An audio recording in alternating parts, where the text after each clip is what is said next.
Welcome my student in online English classes volume है 8। Volume 8 का first question आपका है ये कि which is different from others. You have 4 option. First option is cattle, CATTLE। वहीं आपका सेकंड ऑप्शन जो है वो है फॉडर, FODDER। वहीं third option is animal, ANIMAL, animal. And fourth option is given words, BIRDS। तो आपको ये बताना है कि इसमें 3 एक से है और चौथा थोड़ा सा अलग है उनसे, तो वो चौथा ऑप्शन कौन सा है। उसके लिए जरूरी है आपको मीनिंग पता हो। तो पहले हम बात करते हैं आखिर इनके मीनिंग क्या है। जल्दी से कमेंट बॉक्स में बताइएगा कि कौन सा आपको अलग लग रहा है, फिर हम आगे चलते हैं।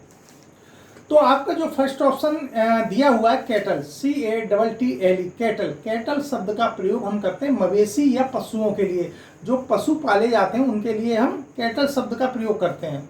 वहीं second option is given fodder, fodder FODDER, fodder use किया जाता है आपके भूसा के लिए, जो पशु वगैरह खाते हैं भूसा जो होता है उसके लिए फॉडर शब्द का प्रयोग किया जाता है। वहीं आपका थर्ड ऑप्शन दिया हुआ है एनिमल। एनिमल सभी जानते हैं, एनिमल जो होते हैं वो जानवर होते हैं, उसमें सभी जानवर आ जाते हैं, शेर, चीते या जो भी पशु वगैरह भी होते हैं जो जंगलों में ज्यादातर रहते हैं वो सब एनिमल कहलाए जाते हैं।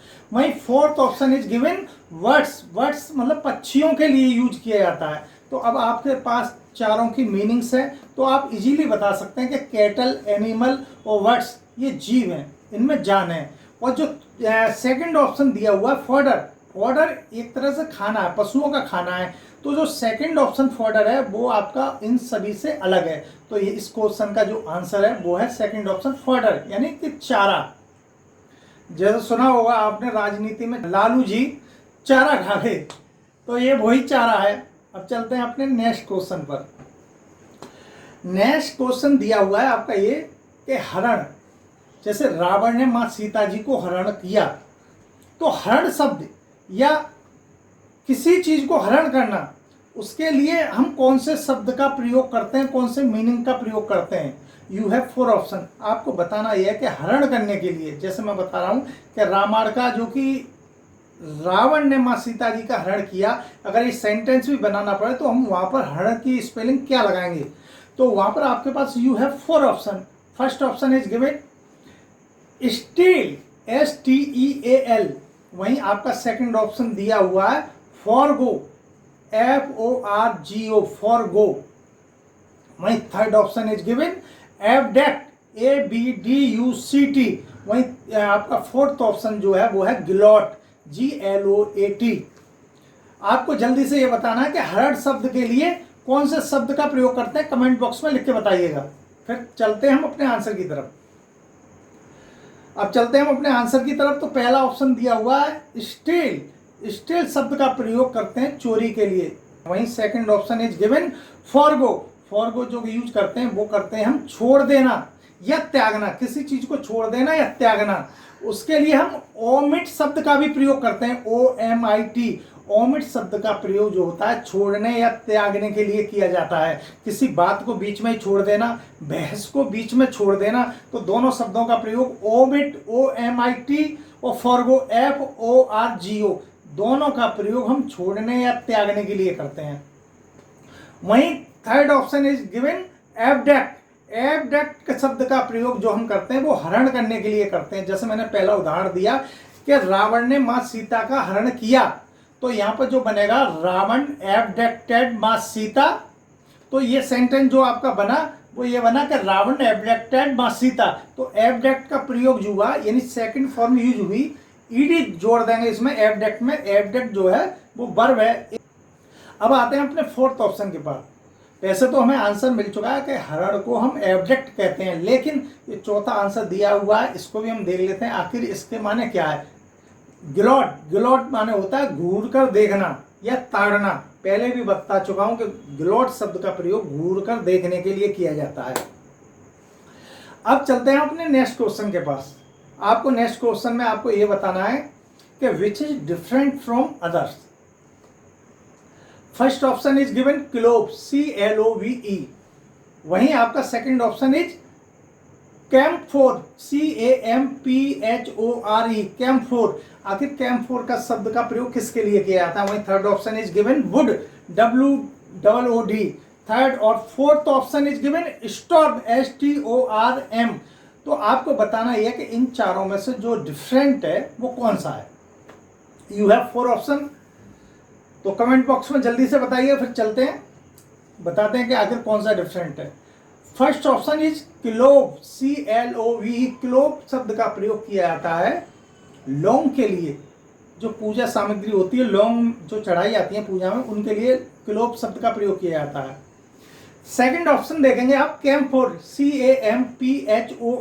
कैम्फोर, कैम्फोर शब्द का प्रयोग किया जाता है आपका कपूर के लिए। ये भी पूजा की सामग्री है जो कि पूजा में चढ़ाई जाती है। वहीं आप थर्ड ऑप्शन देखेंगे वुड, WOOD। वुड, वुड माने होती है लकड़ी। ये भी आपकी पूजा सामग्री है क्योंकि आम की लकड़ी जो होती है वो हवन करने में काम आती है। अब देखते हैं fourth option is storm, STORM। Storm माने होती है आंधी। तो चौथा ऑप्शन जो है स्टॉर्म, उसका मतलब होता है आंधी। अब आप चारों में देखेंगे कि तीन, फर्स्ट सेकंड थर्ड जो है, तीनों पूजा की सामग्रियां हैं, जबकि स्टॉर्म जो है आंधी है, ये इससे अलग है। अब हम चलते हैं अगले क्वेश्चन पर, और वो क्वेश्चन है आपका कि which is different from others. You have 4 option. First option is branch, second option आपका लीफ, थर्ड ऑप्शन रूट, और फोर्थ ऑप्शन स्टोमच। तो आपका जो फर्स्ट ऑप्शन है BRANCH, branch. Second option is leaf, LEAF। Third option is root, ROOT। वहीं आपका fourth option है stomach, STOMACH। आपको ये बताना कि इन चारों में से अलग कौन सा है। तो आप बता भी जब सकते हैं कि आपके पास उसका मीनिंग हो, या आपको पता हो कि चारों ऑप्शन के हिंदी में क्या कहते हैं, या उनका अर्थ पता हो। तो first option is branch. Branch का प्रयोग किया जाता है डाली के लिए या शाखा के लिए। पेड़ की जो शाखा निकलती है, डाली निकलती है, टहनी निकलती है, उसके लिए हम ब्रांच का प्रयोग करते हैं। वहीं second option is leaf. Leaf जो होती है वो पत्ती के लिए प्रयोग किया जाता है। लीफ जो होता है वो पेड़ पर जो पत्तियां लगी होती हैं उनके लिए लीफ शब्द का प्रयोग किया जाता है। वहीं थर्ड ऑप्शन इज रूट।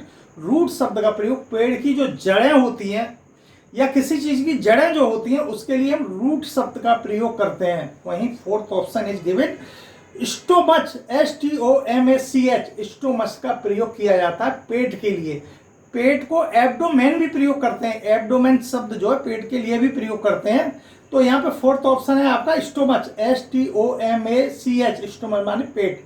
अब आप देखेंगे इन चारों ऑप्शन में, पहला ब्रांच, ये पेड़ की टहनी है। सेकंड लीफ, ये पेड़ की पत्ती है। रूट, ये पेड़ की जड़ है। तो चौथा ऑप्शन जो है स्टोमच। तो आपका चौथा ऑप्शन जो है वो तीनों से अलग है। तो यहाँ पर जो सही आंसर होगा वो होगा आपका फोर्थ आंसर। हमारी वीडियो या हमारी टीचिंग का केवल एक ही उद्देश्य है कि आपके वोकेबलरी मजबूत हो। अगर आपकी एक बार वोकेबलरी मजबूत होगी तो यूट्यूब की सहायता से, बुक्सों की सहायता से आप रूल्स तो बहुत आसानी से सीख जाओगे, और रूल्स मैं भी बताता चलूंगा। लेकिन उसके लिए सबसे जरूरी है आपकी वोकेबलरी का मजबूत होना। अगर आपकी वोकेबलरी मजबूत होगी तो आप इंग्लिश की रीडिंग, राइटिंग एंड स्पीकिंग तीनों कर सकते हैं। जय हिंद, भारत मां की जय।